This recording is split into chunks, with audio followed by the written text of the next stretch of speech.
aqui é um ponto importante, né? Só mais uma vez, aqui, importante distinguir que a gente mostra. Pessoal, isso aqui é importantíssimo, né? Eu acho que eu ficaria super contente se todos já saíssem daqui com uma visão bastante clara dessa distinção. Uma coisa é mídia social, outra coisa é rede social. Okay?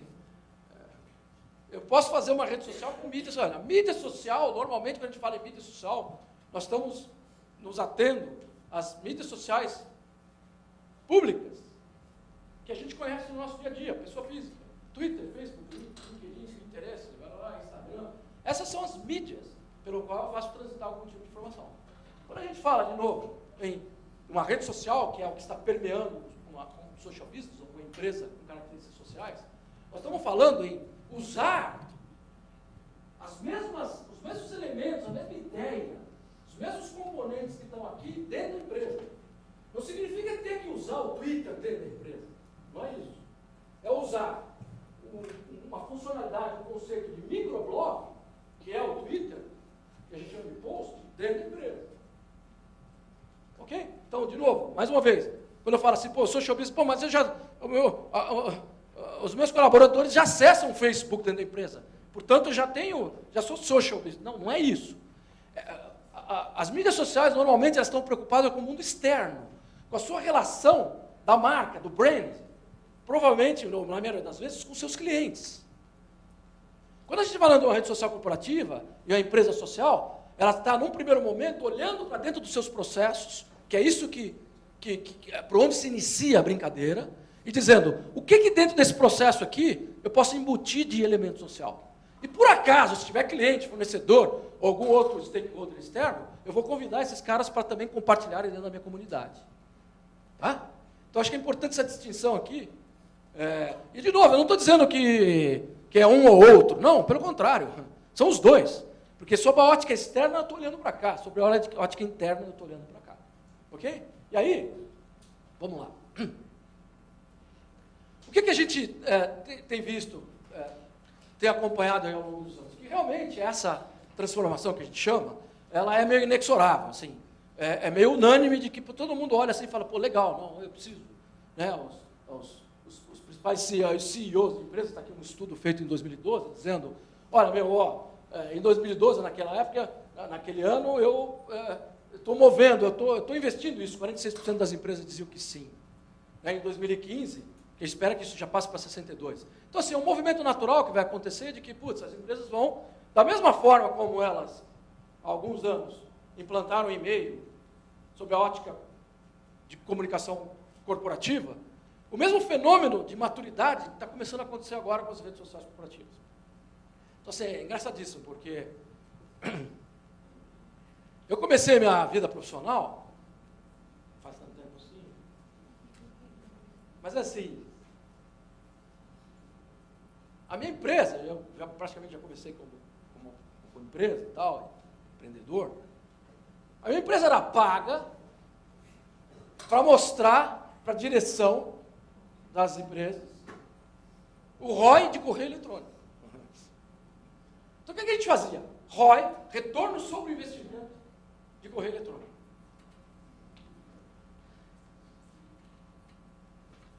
A gente ficava 4, 5 meses dentro da empresa, entrevistando, levantando esse processo, para poder chegar com um número, ou alguns números, que normalmente eram calcados em produtividade.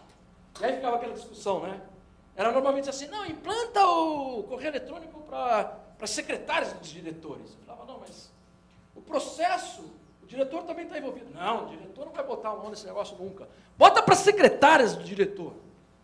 Só que, você ia olhar e falar, mas quem te falou que as secretárias dos diretores conversam entre si? O fluxo de informação não era entre elas. Então, a implantação, quando era hierárquica, não funcionava. E aí você dizia, não bota entre ela, porque ela vai ser mais produtiva. Ela tem 30% a mais de produtividade. Certo? Aí você fala, bom, legal. Claro que trouxe produtividade. Sei lá, ela batia a carta, ela fazia isso, sei lá, por telex e tal. Agora ela faz por e-mail. Tem um aumento de produtividade. Aí a segunda pergunta que vinha era o seguinte. Como é que eu colho esse retorno de produtividade? Me dá 30% de produtividade, me dá 30% aqui de retorno da secretária. Você vai mandar embora 30% dela? Ela vai continuar lá. Não é? E muitas métricas de produtividade são nessa linha. Vou ser 30% mais produtivo. Tá bom, mas se a minha produtividade me fizer não gerar nada adicionalmente, esse aumento de produtividade que eu estou te dando é só um aumento de custo. Ele não retorna como benefício. Então, pessoal, só uma historinha aqui para dizer que a mesma onda que a gente vivenciava aí, sei lá, 20, 25 anos, que era da introdução de correio eletrônico, por exemplo, nas organizações, que é que eu vivenciei bastante, as desconfianças, a necessidade de maturidade, pedir ROI. Quantos de vocês aqui já não ouve o dia inteiro? Pô, cadê o ROI disso aqui? Cadê o ROI disso aqui? Ah, rede social corporativa, tá bom, cadê o ROI? Meu, há 25 anos tinha que fazer ROI de correio eletrônico, gente, paciência. Então nós estamos vivenciando mais ou menos o mesmo momento de maturidade, só que agora com um novo tipo de conceito, né, de âmbito mais colaborativo, de âmbito mais de compartilhamento de informação. Mas isso é inexorável de novo, tem aí várias pesquisas já dizendo que isso é alguma coisa que as empresas vão adotando com o seu tempo. Aqui, eu estou emprestando um estudo aqui, né, em homenagem ao Rodrigo, né, Rodrigo? Estou emprestando aqui, eu acho que vocês conhecem, a Berge, agora em março, abril, né, fevereiro, março, lançou uma pesquisa, fez uma pesquisa junto com a DMR, está muito interessante, acho que muitos de vocês já tiveram acesso, sobre espaços corporativos com redes sociais digitais e assim por diante. Então, eu estou, de alguma forma, aqui fazendo um plim-plim e encaixando aqui o nosso conceito para mostrar, 79% dos participantes usam o espaço corporativo. Então, a gente está vendo já que isso já é já vem num crescendo, já é alguma coisa razoavelmente inquestionável, sob o ponto de vista de que, em algum momento eu preciso estar lá. Tá certo? Então, essa pesquisa aqui, que vocês têm acesso aí também, só para corroborar um pouco com o que eu estou comentando. E aí, o ponto é que, muito embora a gente esteja vamos dizer, nesse mood, nessa motivação, nesse crescendo, a gente ainda verifica que temos muito para amadurecer. É normal. De novo, como há 25 anos, a gente ainda tinha muita coisa para amadurecer no uso de correio eletrônico, por exemplo, dentro da empresa. Né? Então, poucas empresas ainda conseguem medir ROI, e principalmente a gente vê ainda muitos aspectos ligados a mudanças culturais, que é também normal, né? Resistências normais, né, do ser humano dentro do ambiente de trabalho, perda de poder, esse tipo de coisa, e também um pouco, um razoável ainda despreparo do nível gerencial, do nível diretivo das empresas, sobre como implementar isso dentro dos processos de negócio. Né? Então, da mesma forma que a gente vê esse mood acontecendo, a gente vê ainda alguns aspectos que a gente precisa evoluir em termos de maturidade.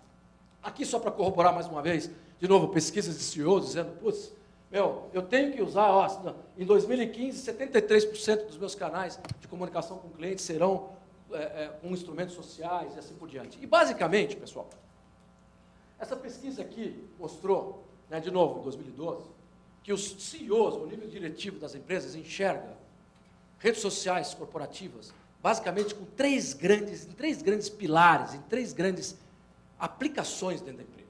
Primeiro, é trazer maior empowerment para os colaboradores. Tudo bem, né, a gente vai até dissecar um pouco mais isso é razoavelmente óbvio, que é eu trazer mais poder de decisão, de colaboração, de compartilhamento, velocidade, né, na entrega da informação. Segundo, engajamento de clientes, que é usando as mídias sociais externas, também públicas ou não, integradas ou não importa, porém, eu vejo uma forma cada vez mais de me engajar clientes usando esse tipo de instrumento, e amplificar a inovação dos seus processos de negócio. Então, muitas empresas que têm áreas, departamentos, ou que têm, vamos dizer assim, DNA, tem no seu DNA a inovação, elas enxergam a potencialização da inovação, do compartilhamento, do N para N na troca de informação como um grande aliado na aceleração do tempo de inovação de produtos e serviços. Vou até contar alguma história aqui de uma outra empresa que usa, né, essa troca social colaborativa voltada para a inovação, voltada para a aceleração do tempo de colocação de novos produtos e serviços no mercado. Então, quando a gente fala de novo com o nível diretivo, nós estamos olhando esses três pilares. né? Portanto, se a gente quer, de alguma forma, nos preparar para convencê-los ou fazer um trabalho de maturidade, um trabalho de liderar, de implantar esse nosso negócio, isso é que basicamente passa pela cabeça, né, do nível diretivo das empresas quando ela ouve falar desse assunto. E aí, muito que bem, essa turma é do toma lá da cá, tá? Eu nunca vi um CEO, um presidente de empresa, ou um comitê de administração, ou uma diretoria executiva de uma empresa, em que ela olha os aspectos de benefícios só qualitativos e não mensuráveis. Essa turma gosta de números, essa turma gosta de retorno de investimento.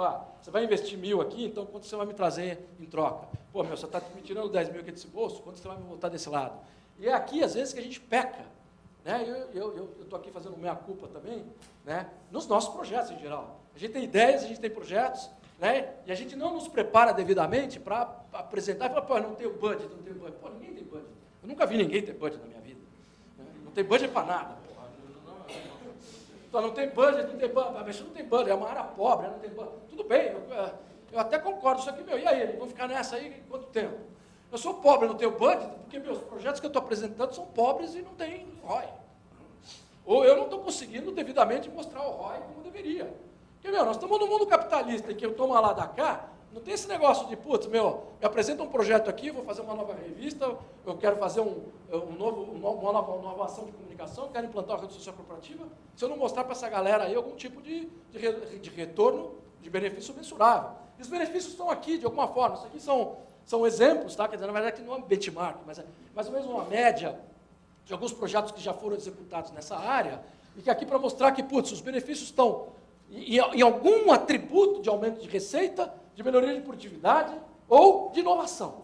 Esses são os 3 aspectos. Inovação significa, de novo, acelerar o tempo de colocação de um produto ou serviço no mercado mais rápido. Isso, de alguma forma, tem que trazer um ROI.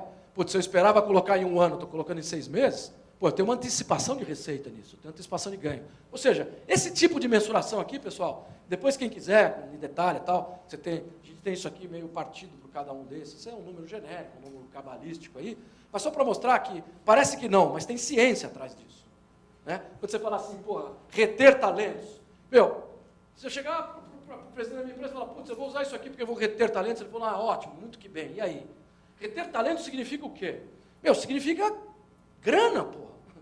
Agora, qual é a forma, quais são os atributos que eu vou chegar para dimensionar o que significa reter ou perder talentos para a empresa? Qual é o custo de uma empresa em repor talentos? Esse tipo de trabalho que, né, muitas vezes a gente até peca, a gente para no qualitativo, a gente para no não mensurável.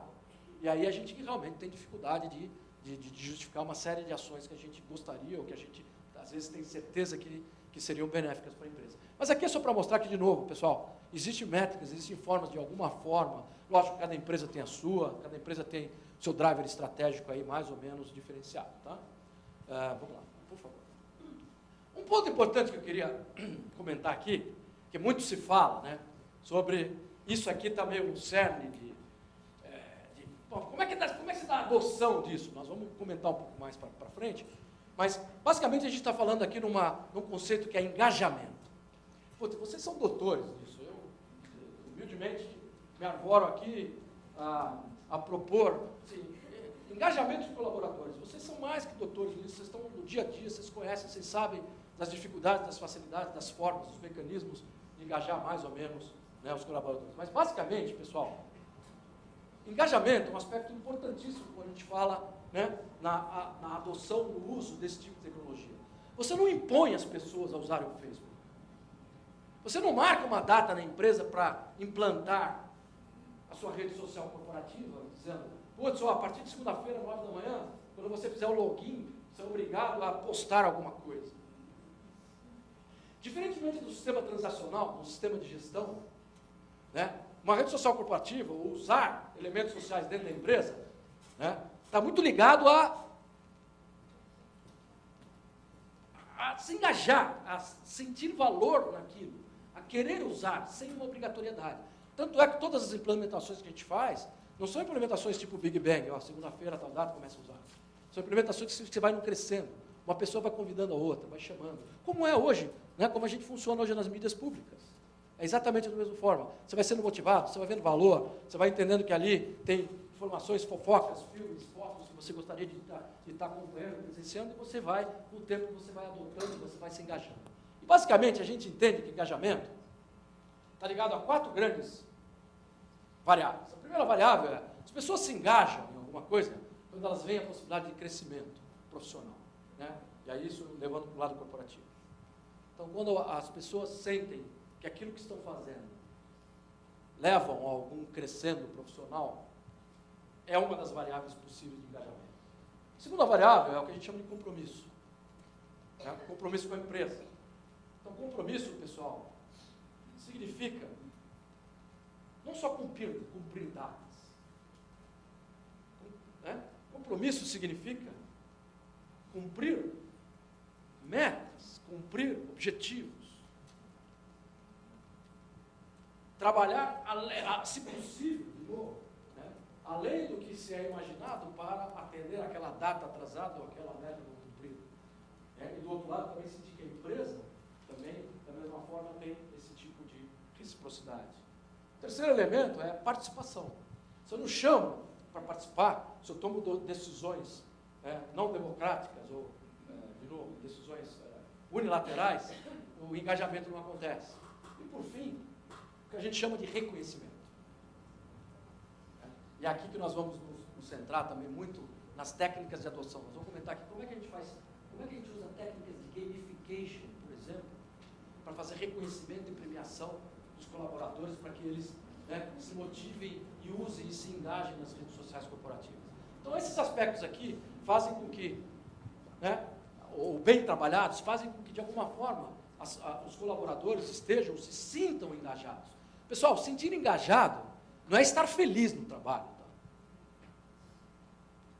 Tá? Você pode olhar um cara lá que, está super feliz no trabalho e tal, só que, não necessariamente, ele tem grandes compromissos com os resultados.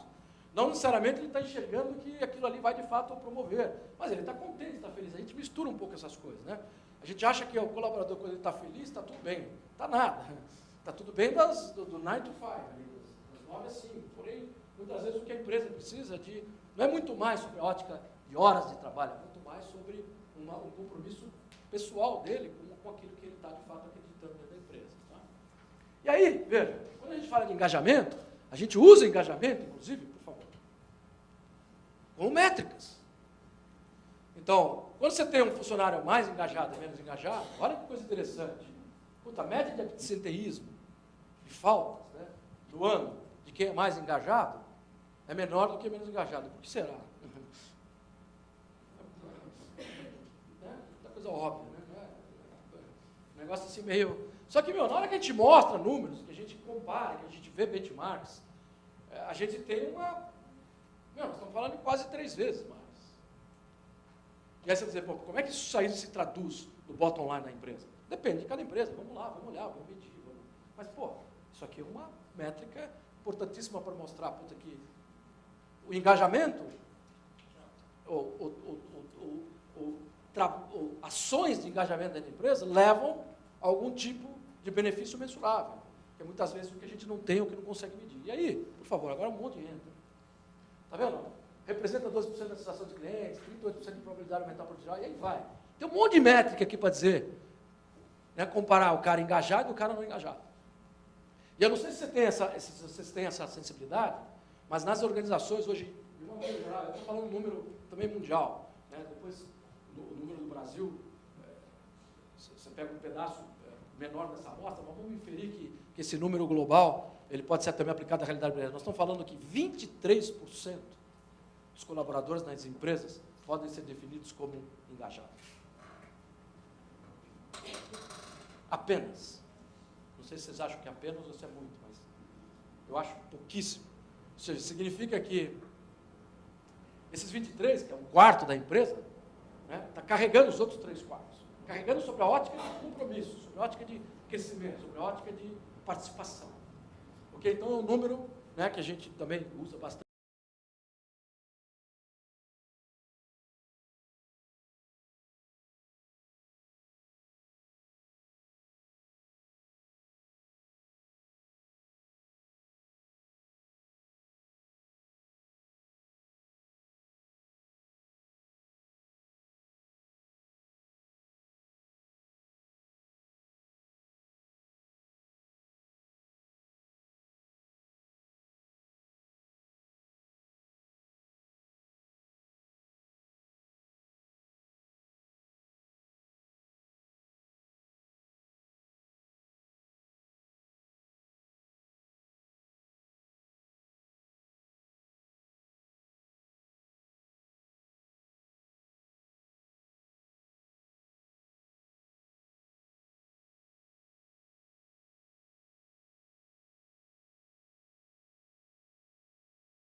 novo, né, mais um pedaço do estudo aqui da Berge, né, para mostrar, ó, usam ferramentas de análise de mídia social. 69% das empresas que foram perguntadas nessa pesquisa, e 53 empresas feitas aí pela Berge. Então, vamos dizer assim, é um conceito, é uma funcionalidade, é um processo já razoavelmente, mas meio não é carne de vaca também, né? Porque a gente ainda encontra muita empresa que ainda não tem de alguma forma. E veja, não precisa ter interno, muitas vezes é a agência do cara que faz isso, ou ele tem uma empresa específica, especializada que faz esse tipo de coisa, mas é a forma como ela protege, né? Ela, de novo, monitora a sua marca sobre a ótica externa. De novo, no lado interno, então, existem várias vertentes possíveis. A gente vê na área de recursos humanos, algum projeto específico de inovação, desenvolvimento de produtos e serviços, mas nós acreditamos piamente, é por isso que nós estamos aqui. Né? A gente fez uma aproximação com a Berge no início desse ano, e a gente acredita piamente, a gente vem visto na prática, que a área de comunicação interna nas empresas que deveria aproveitar esta oportunidade ímpar de liderar o processo de melhoria, de colaboração corporativa na empresa usando redes sociais corporativas. Então, a gente tem visto que naturalmente a área de comunicação interna é o DNA dela fazer isso. Muitas delas são entre aspas, as donas ou as gestoras das intranets, né, das finadas intranets, desculpa falar finadas intranets, mas eu vou de alguma forma aqui tentar convencê-los que intranet é 1 para N. Eu não quero mais ver qual é o cardápio do almoço hoje na intranet. Eu quero te dizer qual que eu gostaria que fosse o cardápio do almoço. Certo? Ok? E, infelizmente, as intranets, como ainda foram construídas, né, se ela já não tem essa pitada, esse componente social, elas têm que virar intranets sociais. Pô. Aí, quando eu viro intranets sociais, eu dou mais um passinho e eu viro rede social corporativa. Então, por isso que eu digo assim, é a área de comunicação interna, pessoal, que de fato tem essa oportunidade, né? E é por isso que nós estamos aqui conversando com vocês. O nosso trabalho tem sido um trabalho junto à área de comunicação interna, a gente tem aprendido muito, né? Principalmente com as dificuldades, restrições, eu não tenho orçamento, eu não tenho muito poder, eu não consigo chegar lá, não, presidente, não, a área. A gente, de alguma forma, né, conhece um pouco de tudo isso, mas, na verdade, a gente diz, putz, essa área, esse é o processo da empresa que deveria, de fato, estar carreando, né, esse assunto e também oferindo os benefícios disso. Né? E aí, quando a gente fala de comunicação interna, de novo, o estudo aí da Berge, mais uma vez, corroborando com o nosso feeling, o nosso cheiro lá de trás, de que, putz, a maioria dos participantes é a área de comunicação que deveria. Muitas vezes, nas empresas, a área chama-se comunicação corporativa, aí ela olha também o lado externo, vai dar um pouquinho de tudo, né? Uma mistura, né? Mas, quando a gente, de novo, olha esse lado de usar os elementos nos processos de negócio, não importa que em alguns deles tenham clientes envolvidos, tenham fornecedores envolvidos, a gente está falando realmente da área de comunicação como uma área que, putz, eu julgo até uma área premiada, assim, é um bilhete, é uma oportunidade ímpar da área se transformar, se renovar, trazer coisas novas para dentro do negócio, gente. Eu não sei, assim, o muralzinho lá na parede, a revistinha, legal, vai continuar acontecendo, vai continuar tendo, mas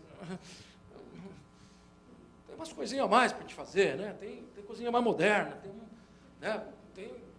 e aí a oportunidade está aí da gente cada vez mais tentar adentrar nessa oportunidade que está latente, está pingando aí no dia a dia aí nosso, ok?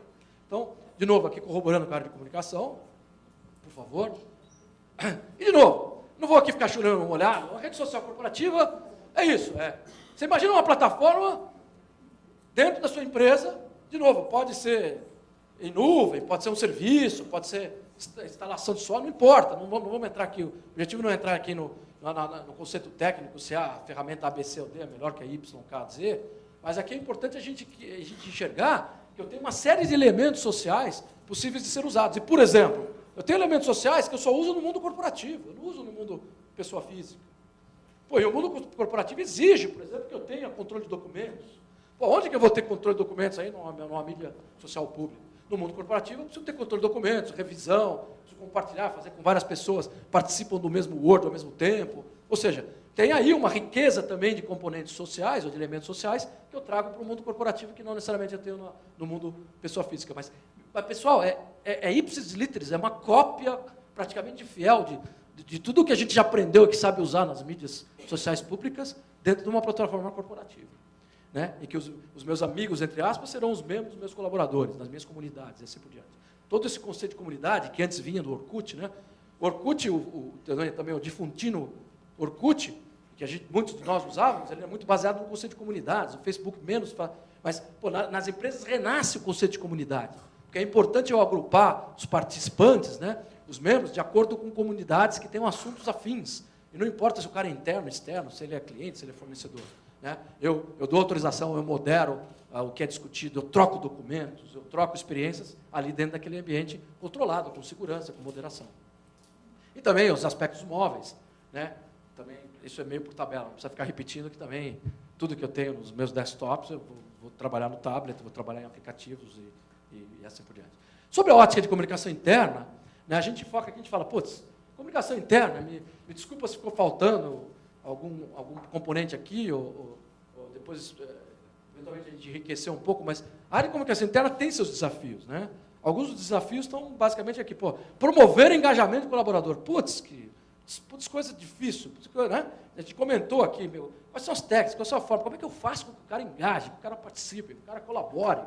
Né? Não é só o papel de RH, quando a gente fala RH puro, sob a ótica de... Muitas vezes o RH das empresas hoje, não quero tecer nenhum comentário negativo, mas a gente vê ainda as áreas de RH das empresas muito na folha de pagamento, ali, muito no tradicional, no benefício, no plano de saúde. Pô, caramba, vamos reter talento, vamos captar talento, não é captar gente, não é rodar folha, não é ver qual é o melhor plano de saúde, não é ficar conversando com a empresa de benefícios, do Vale Refeição. Ou seja, tem aspectos talvez mais estratégicos, a gente ainda vê, né, o RH em algumas organizações, de uma maneira geral, ainda com uma visão muito pouco estratégica. E, do ponto de vista, então, de comunicação interna, são vários os desafios. E também, o que a gente vê,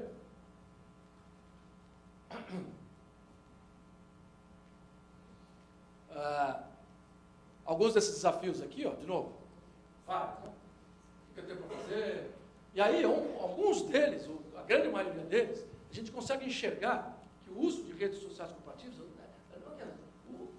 o fomento de engajamento, a colaboração através do engajamento, né, das minhas comunidades, ela atinge, ela pega na veia os principais itens, ou principais funções, ou missões, ou missão, vamos dizer assim, de comunicação interna. Por isso essa empatia muito grande, né, com tudo que nós estamos falando aqui com a área de comunicação interna, porque ela bate na veia, de novo, com o objetivo fim, com as funções primordiais de comunicação interna. Né? E aqui eu vou só rapidamente mostrar que assim, nós não estamos sozinhos.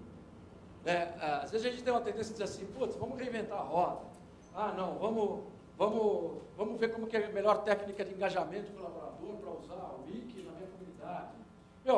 Nós temos um mundo por aí, nós temos estudos, nós temos universidades, nós temos gente pensando, nós temos, né, gente trabalhando. Então, aqui eu só estou citando, né, por exemplo, algumas áreas, aqui é uma universidade, que eles têm estudos específicos de uso, de colaboração, de plataformas colaborativas, sociais, dentro das empresas, o que ganha, como faz. Ou seja, estudos, às vezes, até estudos razoavelmente científicos, para corroborar, né, para mostrar que, putz, nós estamos fazendo coisas concretas, que essa área não é uma área só, de novo, qualitativa, não é uma área só não mensurável. Né? Então, existe gente pensando, gente estudando, gente tentando viabilizar, principalmente, esse assunto principalmente junto à área de comunicação interna. Né?